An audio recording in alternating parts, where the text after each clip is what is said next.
Okay, so the next part, we need to know that information of GCF to factor the GCF out of each term of a polynomial. Okay, so what we're going to do is we're going to find the GCF of each term, just like we did a few minutes ago. And then we're going to put it outside a set of parentheses, putting the remainder of the polynomial inside the parentheses. Okay, so we need the greatest common factor of 24, 20, and 36. So you could do factor trees for all three. You could list the factors of all three, or you could just list the factors of your largest one.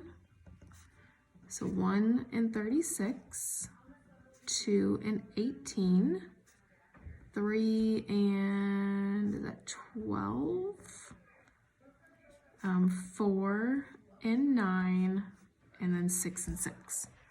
And then you can say, okay, what's the largest one that can go into 20?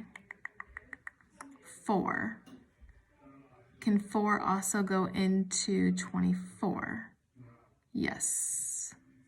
So your greatest common factor is 4. And then you got to do x to the 9, x to the 7, x to the 4th. Your largest x's that they have in common is 4. So 4x to the 4th. Okay, so we pull that out. And now we have to put the remainder inside a set of parentheses. What am I going to multiply by 4x to the 4th to get 24x to the 9th? Well, 4 times 6 is 24. And if I already have 4 x's, I need 5 more to get 9. What do I multiply by 4 to get negative 20? That would be negative 5. And I already have 4 x's. I need 3 more to get x7.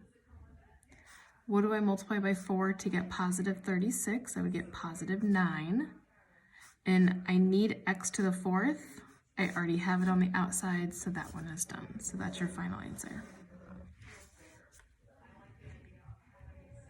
Okay.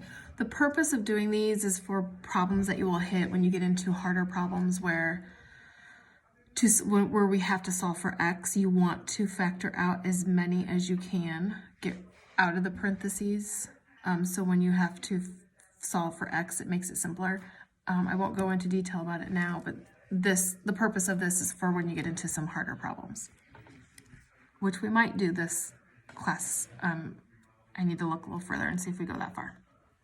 Okay, 35, 77, and 7. So 77, 1 and 77, 7 and 11, I think are probably the only factors of 77.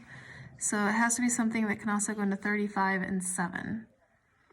Well, 7 can go into 7 and 7 can go into 35, so we're going to pull out a 7. x10, x8, x5. The largest amount of x's they have in common would be 5 of them.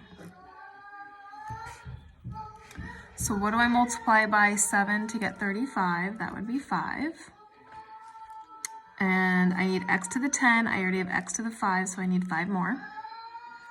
What do I multiply by 7 to get 77? Positive 77 would be positive 11. I need x8. I already have x5 on the outside, so I need x3. And 7 to negative 7 would be negative 1. And I need x to the 5th. I already have x to the 5th on the outside, so that one is done.